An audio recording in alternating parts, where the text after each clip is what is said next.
Perkenalkan, nama saya Andi Safran Syawal Bahri, kelas 3, yang akan menceritakan legenda yang berasal dari Kalimantan Barat. Legenda ini berjudul Batu Menangis. Mau dengar ceritanya? Mau. Begini ceritanya. Dahulu kala, hiduplah seorang ibu dan anak yang bernama Darmi. Ayah Darmi sudah lama meninggal. Dahulu mereka hidup berkecukupan. Namun setelah ayahnya meninggal, ibu Darmi harus bekerja di ladang demi hidup mereka.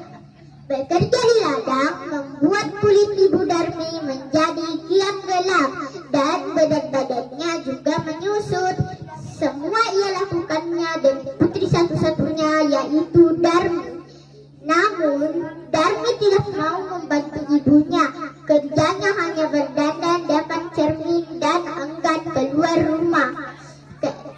Suatu hari ibu Darmi hendak bekerja di ladang. Hari itu ia akan pulang sore karena musim panen sudah tiba. Dan ia berkata pada Darmi, maukah kau memasak hari ini? Nak, ibu tidak bisa pulang sore hari ini karena harus menyelesaikan panen di ladang dan juga sudah selesai. Maukah kau mengantarkannya ke ladang? Ucap ibu Darmi. Darmi yang sedang menyisir rambutnya pun berkata, tidak mau, Bu. Nanti jika aku memasak, rambutku bisa bau tungku.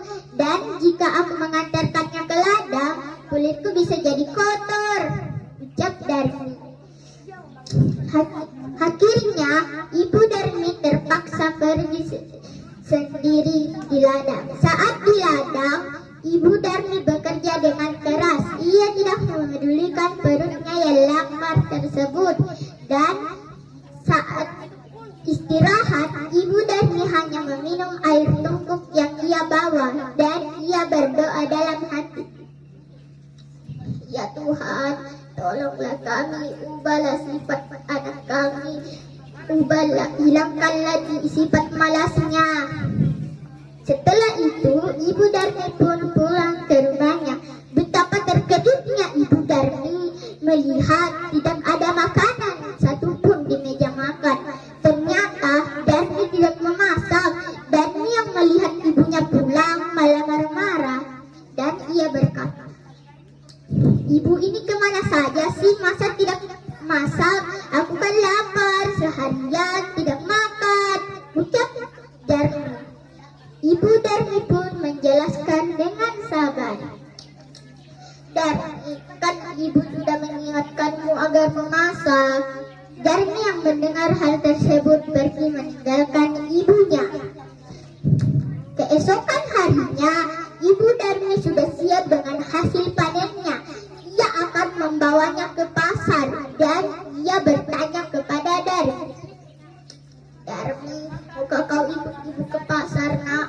Ibu membutuhkan bantuanmu untuk mengangkat hasil panen. Darmi pun menjawab, tidak mau, Bu. Nanti jika aku ke pasar, kulitku bisa jadi kotor. Amin. Aku sudah membayangkan deh bagaimana kotornya pasar. Ucap Darmi. Akhirnya, ibu Darmi terpaksa pergi sendirian ke pasar. Sorenya, ibu Darmi mendapat upaya yang cuma sedikit, cukup untuk membeli makan sehari-hari. Dan Darmi yang melihat ibunya menghitung uang pun pergi mendekati ibunya. Bu, bedaku habis, tolong belikan dong. Iya, ibu belikan, tapi kamu harus ikut supaya ibu tidak salah beli. Ucap ibu Darmi. Akhirnya Darmi terpaksa ikut ke pasar. Saat hendak ke pasar, Darmi berbisik kepada ibunya, Bu, nanti kita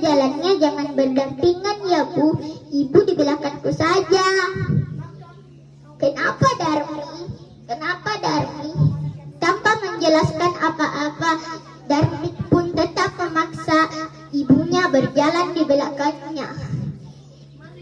Saat di jalan, tiba-tiba Darmi bertemu dengan temannya dan temannya berkata kepada Darmi, "Kau mau kemana, Darmi?" "Aku mau ke pasar," ucap Darmi. Teman Darmi yang melihat ibu Darmi pun bertanya kepada Darmi, "Itu siapa di belakangmu, Darmi?" "Ibumu ya." Darmi yang tidak mau temannya mengetahui bahwa ia mempunyai ibu yang berkulit gelap dan wajah yang tak terurus pun menjawab, "Oh, dia ibuku. Dia pembantuku. Dia pembantuku. Ih, amit-amit deh kalau ia ibuku," ucap Darmi. Ibu Darmi yang mendengar hal tersebut pun merasa sedih. Ibu Darmi tidak tak kuasa menahan tangisannya. Ia pun berdoa dalam hati, "Ya Tuhan, hamba sudah tidak kuat lagi dengan sifat anak hamba. Ubahlah dia, berilah dia hukuman agar ia jerah." Setelah ibu Darmi berdoa, Darmi pun menjerit, "Bu, kenapa dengan kakiku, Bu? Kenapa tidak bisa digerakkan lagi?" ucap Darmi. Ibu Darmi pun menjelaskan dengan pilu, "Ini semua terhadap perlakuanmu terhadap ibu. Nah, selama ini kau telah durhaka kepada ibu." "Ampun, Bu, ampun, Bu, ampun, Bu. Darmi tidak akan mengulanginya lagi." Namun semuanya sudah terlambat. Darmi tetap menjadi batu. Semuanya ia harus menanggungnya karena telah durhaka kepada ibunya. Batu Darmi itu dipindahkan oleh warga ke seberang bukit dan dinamai batu menangis. Batu itu masih ada sampai sekarang di Kalimantan Barat. Sekian dari saya, Anissa Frensal Bahri. Assalamualaikum warahmatullahi wabarakatuh. Waalaikumsalam.